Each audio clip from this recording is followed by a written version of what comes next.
Hello guys, time for another video. Hope you're all doing well. So, last time on the channel we had Once Upon a Time in New York pay-per-view, if you can call it a pay-per-view, and it seemed to have done quite well, so I'm really chuffed with that. So I think it got like the late 50s or something, which is actually pretty decent. So, I'm just having a look here at the last Fusion as well, which got a 58, sorry, which is good. So yeah, time for another Fusion, guys. So, as you can see, if it'll let me see, we're still in debt, obviously, and the economy is still very weak in the US, so it's obviously not going to help us, I suppose, but we'll just have to wait and see what happens there. So, try to think what else we need to look backstage. Brian Hebner's dating Mickey Knuckles. Dragon Azteca Jr.'s dating Saraya. Joe Coffey's a sibling of Mark. Blah blah blah. You know the script. But I can confirm also that Suicide has left the company. His contract ran out, so everything's green now, which is good. Well, apart from there, obviously, but everything then. Both here's green, which is really good. So yeah, I think that's about it that we have to really look. Just watch the previous videos, guys, and you'll see. So let's go into the main show. Let's go to Fusion. Here we go. Time for Fusion. Let's do it.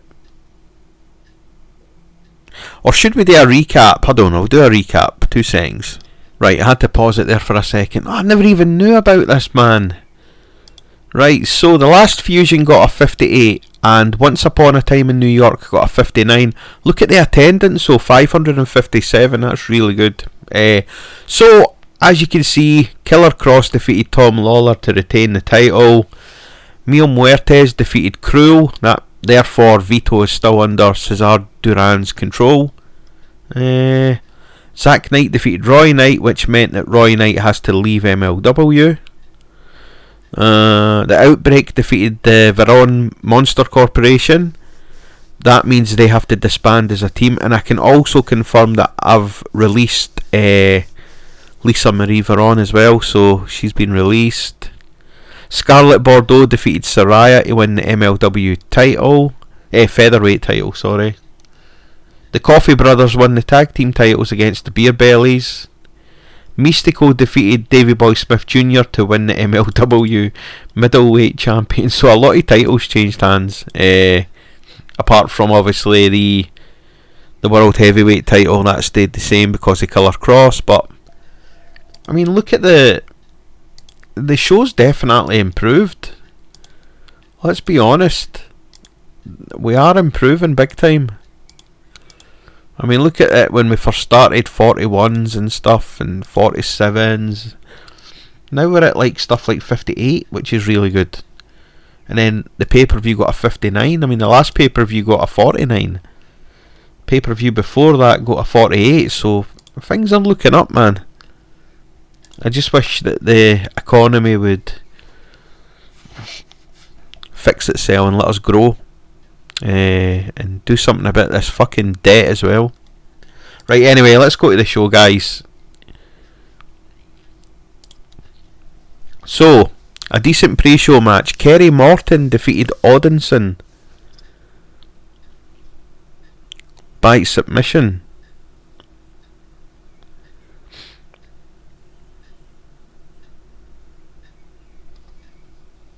Sorry, guys. Right, I had to pause it again. So, yeah, where am I? Kerry Morton defeated Odinson by submission. The commentary lifted the match. Odinson got a 45 ring performance, while Kerry Morton only got a 25. And that got a 41 segment rating. It's only a pre-show match, so that's pretty decent still. So, another pre-show match. New signing J-Rod, who's obviously in JCW, defeats Shoko Nakajima by pinfall. J-Rod debuted her Ultimate Athlete gimmick. It has gotten an initial rating of very good. The commentary was good again. J-Rod had an in-ring performance of 15. That's no good. I got a 34 rating. So let's go to the main show, guys. And I can confirm that 80 people are watching this because I've actually put it in a different state, which I maybe shouldn't have. But anyway, the show begins with Joey Styles and Jonathan Coachman sitting at the announce booth. Styles says, "Ladies and gentlemen, welcome to MLW Fusion. I'm Joey Styles with the coach, and what a show Once Upon a Time in New York was." It sure was. Cesar Duran seems to be winning the match when it comes to him and Vince Russo. The coach says, "Duran scares the hell out of me, but let's be honest, it's a good thing. What do we have coming up tonight, Joey?" Joey said Mystico defends his newly won middleweight title in a luchador rules match against Dragon Azteca Jr. We will also have a celebration night as Killer Cross and Scarlett. The celebration night actually never happened because I totally forgot about it. So, yeah. Coach says, "What a beautiful moment that was. I am so honoured to be invited to the special celebration night." Styles says, "We also have James Storm taking on his former tag team partner Grado, and we understand that Filthy Tom Lawler will be here tonight." Coach says, "I'm surprised at that. I thought he would be too embarrassed to even show his face." And I got a 39. Yeah, I totally forgot to do the celebration night. Fuck it, it would be shit anyway. I mean, how many times do we need to see a fucking celebration night? Yeah, fuck it, who cares? So, the lights dim and a spotlight shines towards the entrance ramp as Cesar Duran walks onto the stage in his usual gothic style costume and holding the smoking skull. Beside him is Mil Muertes and Mystico. Behind them are zombified looking Vito and Vampiro. They slowly enter the ring as Duran is handed a microphone.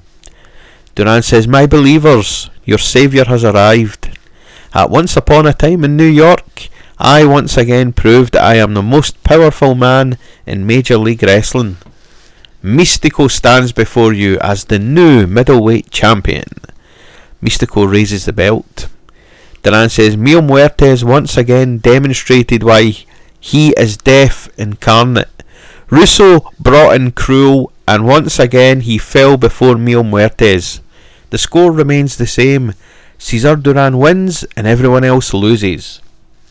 I know you're listening to this, Mr. Russo. Let me make something clear. I know you own this company. I know the money belongs to you, and I am willing to let you continue running Major League Wrestling.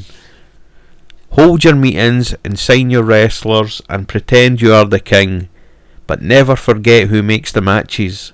I am still the matchmaker in MLW. I decide opportunities and who rises and falls. So enjoy your office and your title as owner, but remember this, VITO, Vampiro, and the future of MLW belongs to Cesar Duran." The lights go out briefly, and when they come back on, Azteca Lucha are gone. I got a 27. The hints at a Vampiro to fuck off. Blah blah blah. The angle got the crowd hotter. The storyline advanced. So, about the had good wrestling and a decent reaction from the crowd. Donovan Dijak defeated Akira in 844 by pinfall with a feast your eyes. The match got the crowd hotter. Dijak seemed off his game, but I got a 48, which is good. So, the camera cuts to the parking lot outside the arena. A limo pulls up and out walks Killer Cross and Scarlett, both holding their gold. Suddenly Vince Russo storms into the shot looking furious. "Whoa, hold on just a minute. Are you kidding me right now?" Cross removes his sunglasses and stares at Russo. Russo says, "You know what time it is? Do you? Because apparently neither of you own a damn watch. You would think someone whose whole thing is TikTok, they would actually show up on time." Scarlett said, "Relax, Vince." "Relax? Scarlett, your husband is the World Heavyweight Champion, the face of this company, the guy that's supposed to be leading the locker room. I've warned you before, Cross. You keep showing up late to events and acting like the rules apply to you." Cross says, "The rules don't apply to champions." Russo says, "No, that's exactly the problem. You think because you have the belt you can do whatever the hell you want? Well, it stops now, bro. You should be setting an example for everyone else in that locker room. You know what, bro? Keep pushing me, because one day that belt won't belong to you. Cross says, well, find somebody who can take it from me. Russo said, I just might. Tonight, you will defend that belt against a man who is back in MLW. Ooh, I wonder who it is. I got a 38 rating. Killer Cross is getting better at his gimmick. Then we go to a match. A decent match. James Storm defeated Grado by pinfall with an Eye of the Storm. The match was designed to tell a specific story. During the match we also had James Storm turn. Yeah, the turn probably didn't go well. And I got a 46, but that's the end of the beer bellies. Let's handle the change. The turn didn't go down particularly well. Oh well, not to worry. 46 anyway, still a good rating. So, the camera cuts backstage to Vince Russo's office. He is sitting at his desk on the phone. So how are you, bro? Yeah, damn, I'm so sorry to hear that. I feel responsible for what happened, Johnny. Listen, get well soon, bro. I'll keep in touch. Okay, bro? Bye. That's him talking to John Laurinaitis, I'd imagine. Saraya walks into the office. Saraya said, Russo, we need to talk right now. Russo said, can't you knock? I thought you English folk were supposed to have manners. Saraya says, I want my rematch and I want it now. She stole my belt away from me and I deserve another shot. Russo says, well, I want my buddy back. I want to run this company without having to worry about supernatural shit. Well, tough titty, Saraya. You're not getting your rematch. My rule is this. When you lose your belt, you start again from the bottom of the ladder. No special treatment. I've been busy making deals and signed several new women to MLW. New talent, new competition, and guess what? They are all looking at Scarlett's title. But here's what I can do. Tonight you will be in a tag match. You and your mum against Scarlett and Freya the Slayer. Now get out my office. Saraya smacks her hands on the desk and storms out. So as you know, that Freya the Slayer cost Saraya the match. So she's basically the bodyguard of Scarlett now. So that got a 57. That's good. So, excuse me, about the Hood Superb Wrestling and a decent reaction from the crowd, Mystico defeated Dragon Azteca Jr. in a 2 out of 3 falls match by 2 straight falls, with the final fall happening by submission with a La Mystica. The match was designed to revolve around a lot of high spots. Mystico makes defence number 1 in the MLW middleweight title. And I got a 62. Really good. Lucha. Oh well, this isn't good. So the arena lights dim and classical music begins to play. The crowd are confused as 3 figures slowly emerge from the curtain. All 3 wearing white shirts, black suspenders, black boots and bowler hats. Zack Knight carries a cane, whilst Davey Boy Smith Jr. grins and Martin Stone stands staring into the crowd. Joey Styles says, what the hell? What are we looking at? Coach says, I have no clue, but they don't look like the 3 lions anymore. They enter the ring as Zack Knight grabs a microphone. Well, my brothers, look at all these little Cheleveks staring at us. You know us, don't you? You know us as the 3 lions and proud fighting men who played by the rules. And where did that get us? It brought us nothing, my brothers. Nothing but disappointment. And in MLW there is violence, but now there is ultra violence. You see, my droogs, we are not here to shake hands and make chums. We are here to crack a few Gullivers. We want to give you all a bit of the old ultra violence. You mess with us and you get tall chalked. The classical music plays as 3 men leave the ring. So, if you know your movies, this is actually based on the film A Clockwork Orange. Basically the droogs. So they're going to be talking like the droogs, they're going to be acting like the droogs. Maybe none of the rape and stuff like that. We'll leave that out, but they will have the mannerisms, you know, with the droogs, which I think's pretty cool. So, here is the match. A decent match. Scarlett Bordeaux and Freya the Slayer defeated Saraya and Saraya Knight, which is the mum, when Scarlett pinned Saraya Knight with a diving crossbody. The match was designed to tell a specific story. Saraya carried the match in terms of in-ring performance. Freya was the weak link, struggling to keep up with everyone else's in-ring performance. Fuck yeah, she only got a 13. My god. And that got a 46 rating. Saraya looked good out there.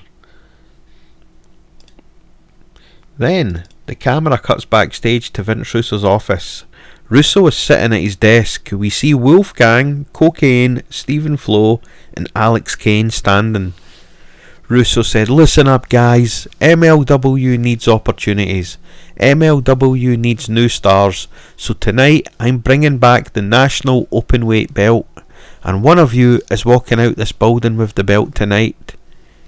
You guys will go at it next in a fatal 4-way match. No countouts. Whoever wins becomes the new champion." So, the men begin reacting. Wolfgang says, "This is my chance." Cocaine says, "Grrr." Alex Kane says, "I'll see you guys in the ring." The three men walk out the office, but Stephen Flo is still standing, staring at Russo. Russo says, "Meeting's over, bro. Get out of here." But Flo continues to stare at Russo. He doesn't blink, but starts smiling. Russo said, "Seriously, kid, are you okay?" Flo said, "He is still here. He is still fighting." Russo says, "Bro, what the fuck?" Oh, I've not had to do this in a while. Oh shit. Oh, 2 seconds. Flo then says, "Don't give up. Help me." Flo then comes out the trance and looks confused and walks out.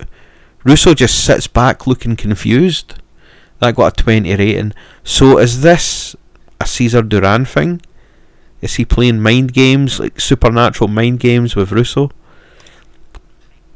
So, About that had good wrestling and a decent reaction from the crowd. Miyu Yamashita defeated Renee Michelle by submission with a tough rolling hook. Miyu Yamashita seemed off her game, and I noticed that there is no more green from the fans who find her popular. Oh, has it ran out? Oh well, never mind. I got a 48 rating. Then the camera cuts backstage in Vince Russo's office again. Russo's sitting at his desk looking over his roster. The lights go out. Russo panics. They come back on and there is a note lying on the table. Russo picks it up. His face goes pale as he reads it. The camera zooms into the note. The note just said, "Vito is still in there." Russo says, "What the hell, bro?" A photograph is attached to the back of the note and we see a photo of Vito and Russo together during happier times in MLW. Russo says, "Who put this here?" That got a 21. So yeah, is Vito still in there? Is he not a full on zombie? I don't know what you want to call it. So, a decent match. Alex Kane defeated Cocaine,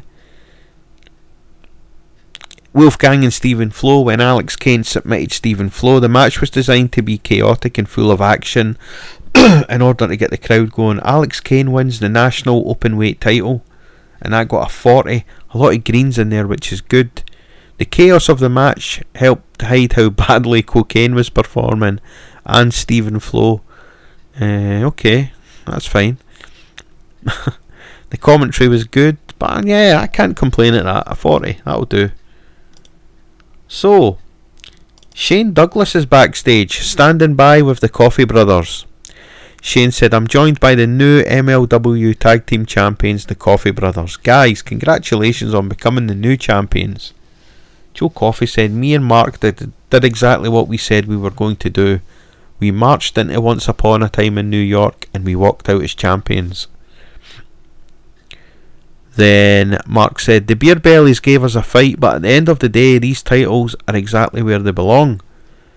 Suddenly the atmosphere changes. The camera pans to reveal James Mitchell in the Outbreak. Mitchell says, "Congratulations, gentlemen. You achieved your dream, but now that dream will be your nightmare. You see, championships don't belong around the waist of heroes. They belong in the hands of monsters." The Outbreak are standing behind Mitchell, staring at the belts and acting like zombies. Mitchell says, "You boys may be celebrating today, and you may be the champions, but my Outbreak are watching and waiting. They are hungry." Mitchell laughs evil as him and the Outbreak walk off. So it looks like the Outbreak are eyeing the tag team champions. That got a 28. So, time for the main event. A bout that had good wrestling and a decent reaction from the crowd. Killer Kross defeated HAMMERSTONE. When HAMMERSTONE was disqualified because of Tom Lawler ran in and attacked Killer Kross, Killer Kross makes defence number 3 of the MLW World Heavyweight title. So he's won by DQ, and it seems as if Tom Lawler has cost HAMMERSTONE the title, which isn't good. So that got a 54. So what's that going to cause for Tom and HAMMERSTONE, I wonder? Here we go. The match is over.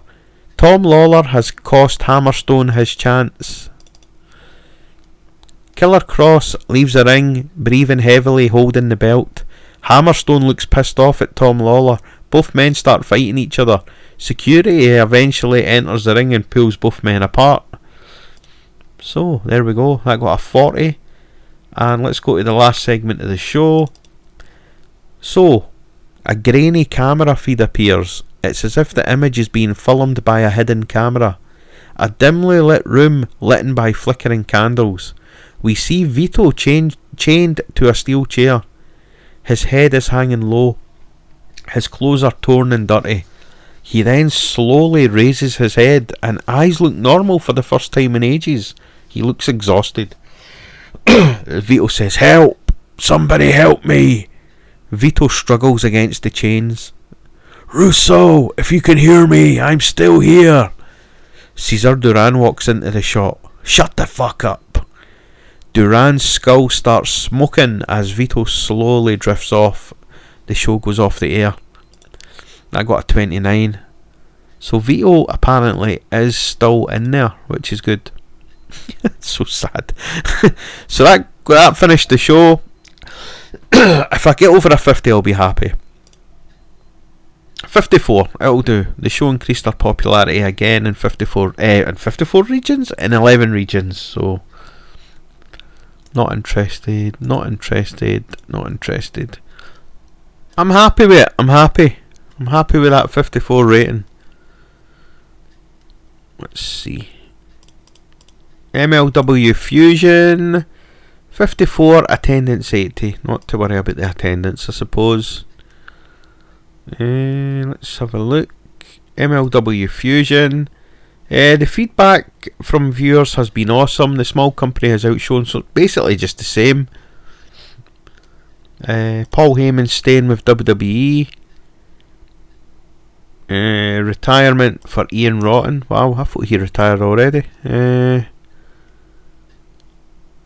So yeah. Oh, we've got dating. Ragido and Jessica Rodin, obviously J-Rod, have started dating. There's the viewing figures for Fusion. 10,008 viewers. Yeah, so thanks very much for watching, guys. Please leave a little like and subscribe to the channel if you're interested. There will be more videos to come. More games will be being played eventually. But just now I'm kind of concentrating on TEW. I am enjoying it. It's not giving me mega great views, but I have to be honest, I am enjoying it, and I'm going to stick to what I know. So anyway, guys, please have a good one, and yeah, I'll see you in the next video. Thanks. Good luck to Scotland as well in the World Cup. Cheers, guys.